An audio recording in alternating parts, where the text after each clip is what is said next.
rebel with a cause in the kitchen, Andoni Luis Aduriz from two-star restaurant Mugaritz in Spain is undoubtedly one of the most influential chefs of our times.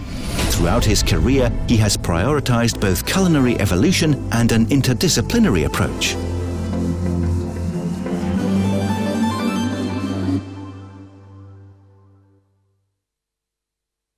Eating the Gap is an international event. That's why we are speaking in English, apart from this part. We're going to speak in Spanish. I'm not going to do that, but Marc-Louis Theron is going to do that because I don't speak Spanish. And it's really important that when you have big-name chefs, that you speak their language. And Marc does speak their language. He's a chef with Michelin star experience. He's a food scientist at Food Pairing. Marc, what are we going to learn in this segment? So, good afternoon, Kevin. This afternoon, we're going to have a talk with Andoni, chef of restaurant Mugaritz in the Basque Land. And we're going to talk about texture. So aroma and flavor is well known, but Andoni has some words to say about texture. Okay, take it away. So, primero de todo, buenas tardes y bienvenido, Andoni. Gracias por participar. Un placer.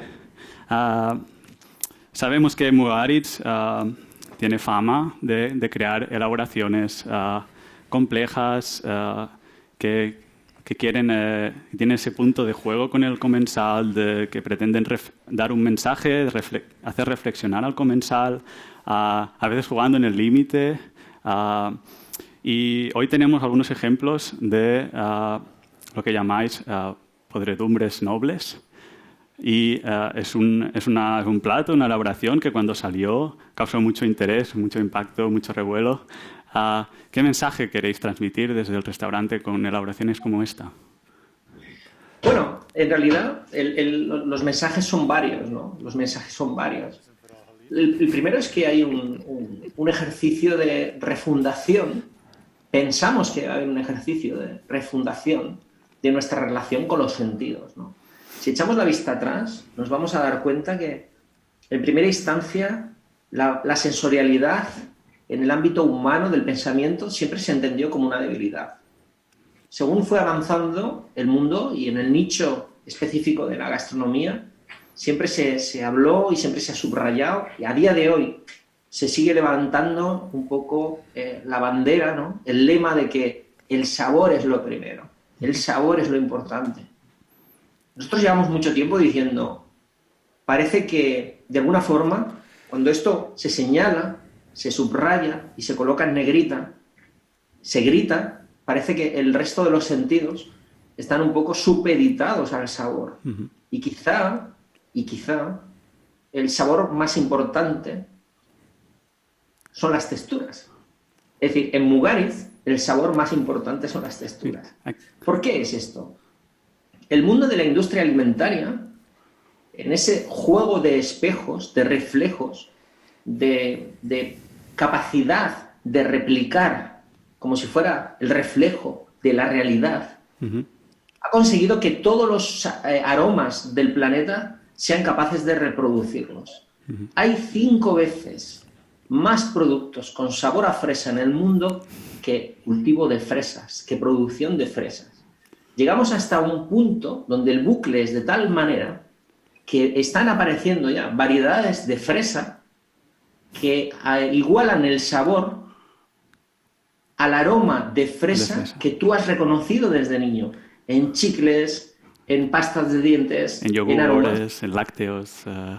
Claro, pues ese aroma que es, como es tan antiguo, como tiene memoria, como hay una memoria del aroma de fresa, ocurre que no era tampoco un aroma. Antes se entendían los aromas como una estructura bastante sencilla en el sentido de que si un producto puede llegar a tener 120 moléculas aromáticas, se puede replicar en su forma simple con 5. Sí. ¿Qué ocurre? Que con estas 5 no se llega a la complejidad. No se llega a la complejidad. Hacen falta hasta las notas imperfectas para alcanzar la complejidad.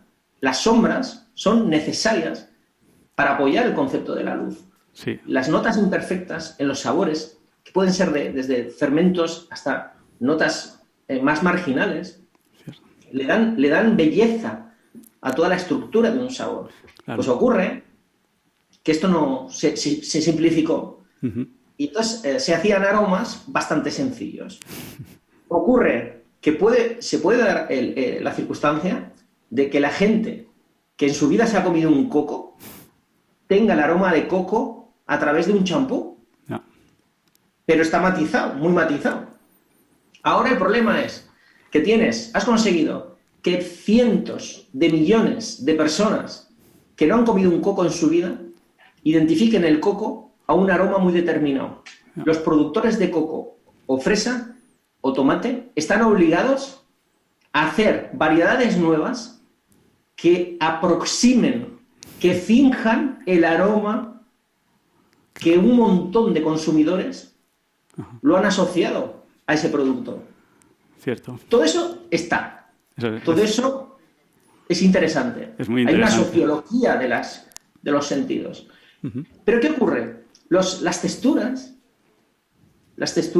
no, todavía el ser humano no ha conseguido replicarlas.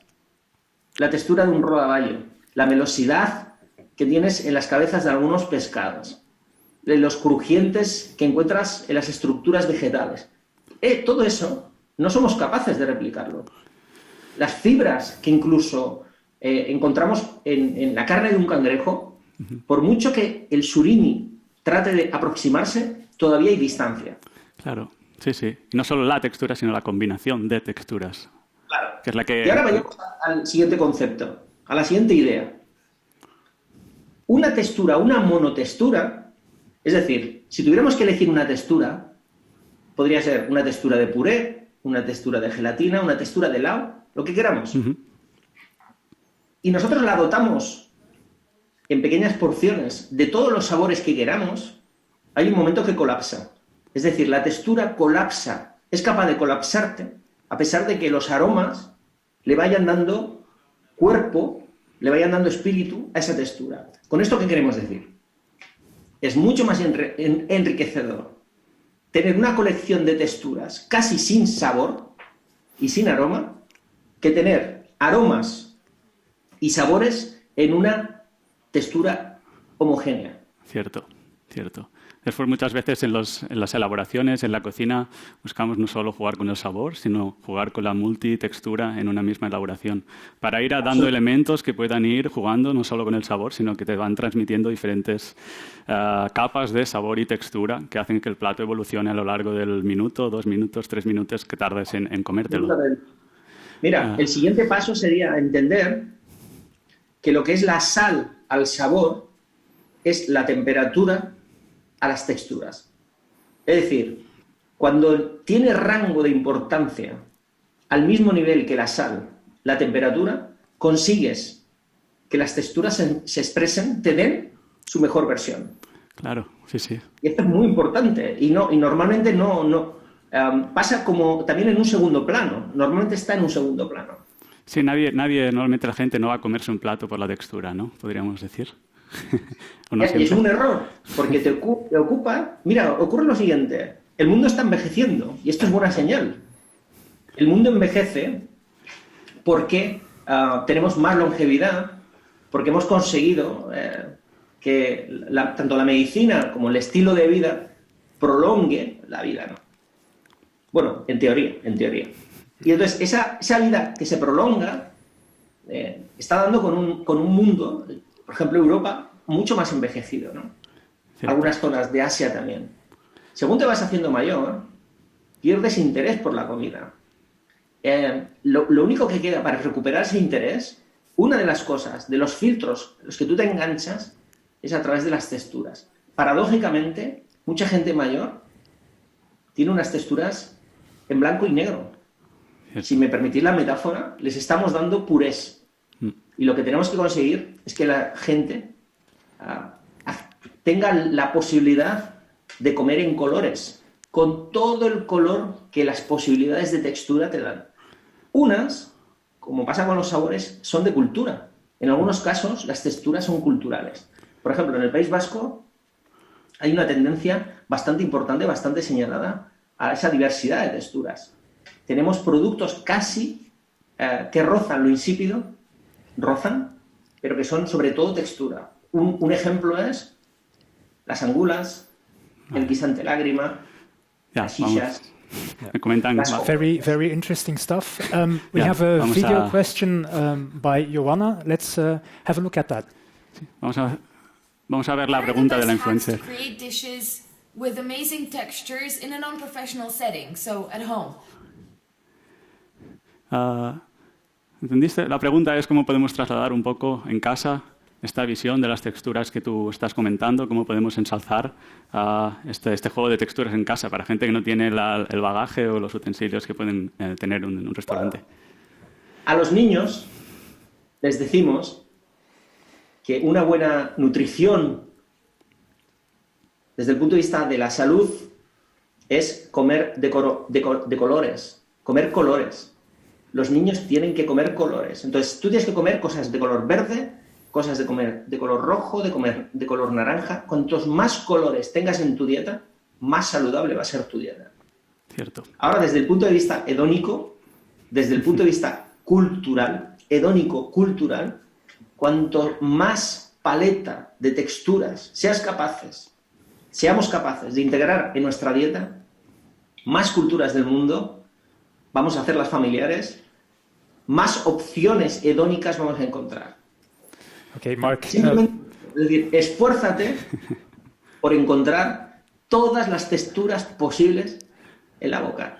Perfecto. A raíz de la primera pregunta, ¿qué pasa con la manzana o con la pera o con las frutas que nosotros les hemos añadido estos microorganismos que le dan este aspecto, ¿no? Sí. Catadores a través de la vista, catamos a través de la vista. Sorprende ese producto. Pero ocurre que estos penicillium, lo que te consiguen dar en la boca, además de un grado de sabor, es una textura aterciopelada. Terciopelo. Ya. Es tan bonito. Hay tan pocos productos Que tengan una textura terciopelada. textura terciopelada, algunos pétalos de flores y microorganismos. Interesting conversation, but what should we take away from this one? So the key message here is that let's enhance the way we eat by playing and adding more texture to our dishes, and by this way we can enhance the flavors and taste in our daily life. Yeah, and that's going to be so much better for us all, I think. Thank you, Mark. Thanks, Chef.